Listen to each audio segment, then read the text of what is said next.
Mesdames, Messieurs, bonjour et bienvenue à cette édition de la revue de la presse. Commençons ce matin par le journal confidentiel qui s'intéresse à la stabilisation des prix du carburant à la pompe et titre en grande une. Le rôle de l'État est indéniable. La tension au Moyen-Orient ne retombe pas et l'Iran continue de maintenir la pression sur le détroit d'Ormuz, point de passage de 20% du pétrole mondial. Face à cette crise sans précédent, le trader et marketeur Cédric Itchanga, PDG de KC Trade, décrypte les mécanismes de transmission de la crise géopolitique sur les prix à la pompe en Afrique et livre son analyse sur la position du Cameroun face aux turbulences du marché international. Le journal nous renvoie lire son analyse en pages 6 et 7. Le drapeau s'intéresse ce matin à l'affaire Sino-Marc et titre en grande une: l'État tape du poing sur la table. L'indignation est totale au sommet de l'État. Choqué par les images de torture d'un jeune compatriote, le ministre du Travail a fermement rappelé qu'aucun employeur n'est au-dessus des lois. Une procédure disciplinaire et judiciaire est lancée pour restaurer l'intégrité du monde du travail au Cameroun. Les détails sont à retrouver à la page 4. Dans la même lancée, toujours concernant cette information, le journal Le Mutation titre « Traitement et dégradant, les mois et quoi après ?» Le jour d'après, au supermarché en cause à Yaoundé, le point sur les interpellations. À quoi s'exposent les tortionnaires? Telle est la question que se pose le quotidien Mutation ce matin et nous renvoie à lire les détails dans les pages 4 et 5 du journal. Parlons d'autre chose ce matin avec le quotidien Cameroun Tribune qui s'intéresse à l'électricité et titre en grande une: et voici la Socadel après le rachat par l'État de la totalité des parts détenues par le fonds britannique. Actis en 2005, le président de la République a signé hier un décret portant transformation de la société chez Eneo en société à capital public dénommée Société camerounaise d'électricité. Deux autres décrets portent nomination des membres du conseil d'administration et approbation des statuts de cette nouvelle entreprise dont l'État est actionnaire unique. L'intégralité de cette information et de ces tests du chef de l'État est à retrouver de la page 2 à la page 12 du quotidien Cameroun Tribune. Continuons avec le quotidien Econews qui emboîte le pas au journal Cameroun Tribune et s'intéresse aussi à la Socadel ce matin et titre « Le défi de la solvabilité face au passif d'Eneo ». Le basculement institutionnel d'Eneo vers la Socadel place Yaoundé face à une équation comptable périlleuse. Si l'autonomie financière de la nouvelle structure est actée, elle devra d'emblée assainir un bilan lesté par les années de dettes croisées. Pour éviter le blackout industriel, l'État stratège n'a pas d'autre choix que de prouver la viabilité de son modèle de gestion publique auprès des marchés. Les détails sont à retrouver dans les pages 3, 4 et 5 du journal quotidien Econews. Continuons avec le quotidien Vert Émergence qui s'intéresse ce matin au mandat des conseillers municipaux et titre en grande une: la prorogation court jusqu'au 28 février 2027. C'est la substance d'un décret pris par le président de la République. Le journal nous renvoie lire les détails à la page 5. La nouvelle expression ce matin s'intéresse à la crise anglophone et titre en grande une: les conséquences économiques s'amoncellent. Le conflit dans le nord-ouest et le sud-ouest depuis 10 ans a profondément affaibli l'économie camerounaise et renforcé la dépendance financière du pays dans son ensemble. Les détails sont à retrouver dans ce journal, plus précisément à la page 6.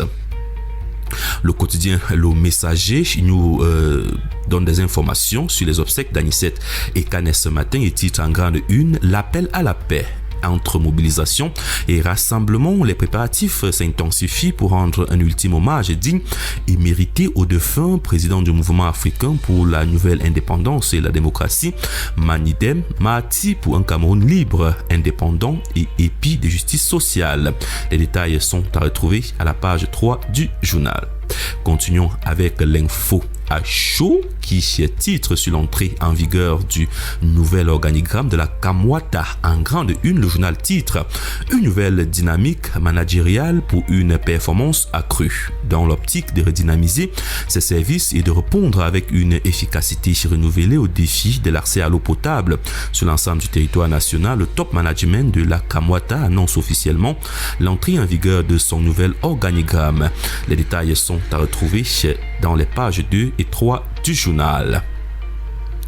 Prenons ce matin le premier quotidien économique de la zone SEMA qui s'intéresse aux entreprises publiques et titre en grande une: le PCA, le DG et le DGA de la SOCADEL connu ce jour. Paul Biya, président de la République, a signé hier 4 mai un décret transformant la société Eneo en société camerounaise d'électricité SOCADEL. Les défis qui attendent la nouvelle structure sont à retrouver à la page 3 du journal.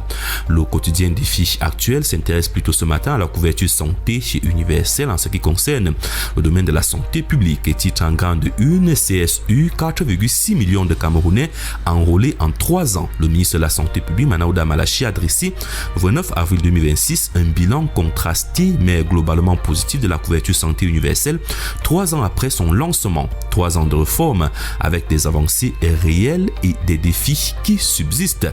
Les détails sont à retrouver à la page 3. L'œil du Sahel titre ce matin: sur le nord et l'extrême nord, la famine fait la résistance.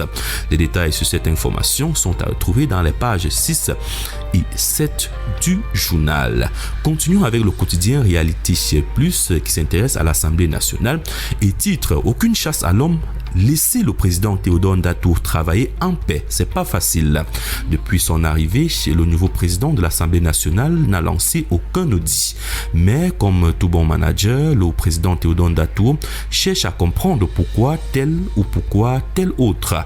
Pourquoi il y a près de 1500 personnels au lieu de 700 comme prévu. Pourquoi il y a près de 150 conseillers techniques et chargés de mission, contrairement à la présidence de la République qui a à peine 20 conseillers techniques. Qui est, où et pourquoi?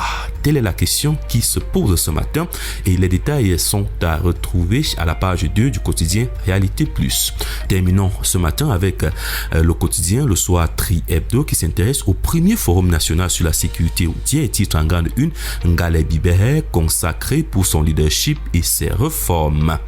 Le Cameroun a franchi un tournant décisif dans sa politique de sécurité routière à l'occasion du tout premier forum national sur la sécurité routière organisé le 29 et 30 avril 2026 au Palais des Sports de Yaoundé. Placé sous le signe de l'innovation, cet événement a non seulement permis de poser les bases d'une stratégie moderne intégrant l'intelligence artificielle, mais aussi de célébrer les acteurs engagés à travers des awards. Les détails sont à retrouver dans les pages 4 et 5 du journal Le Soir Tri Hebdo. Mesdames, Messieurs, c'est la fin de cette édition de la revue de la presse ce matin. Nous vous remercions d'avoir été à l'écoute et vous recommandons les journaux qui se trouvent dans les kiosques à journaux ce matin à la somme de 400 francs CFA. Il faut encourager les éditeurs. Bonne journée à tous.